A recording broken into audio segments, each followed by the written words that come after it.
Ne için seni sevmek olmaz? Ona göre kasıpsan. Ne olsun? Ahı ile arşımalçılık da bir sanat değil.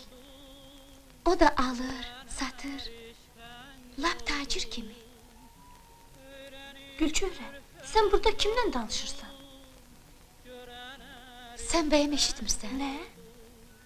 Asa bir kulak az.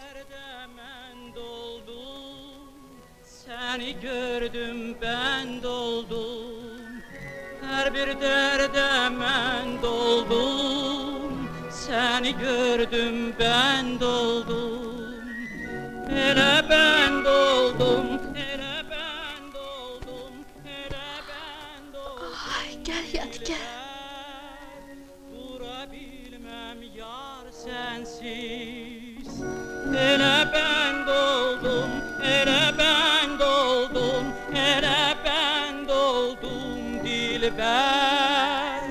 Durabilmem yar sensiz. Keşke seni görmezdim, seni söylemezdim. Keşke seni görmezdim, seni söylemezdim.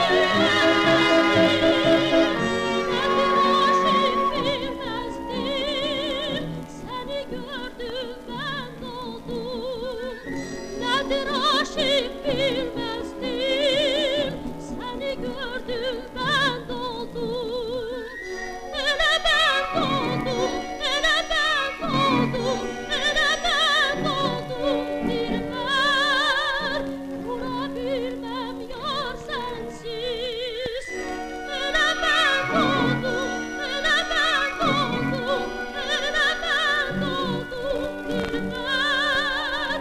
Vurabilmem yar sensiz. Hele abi ben diyen değil, bir havlusu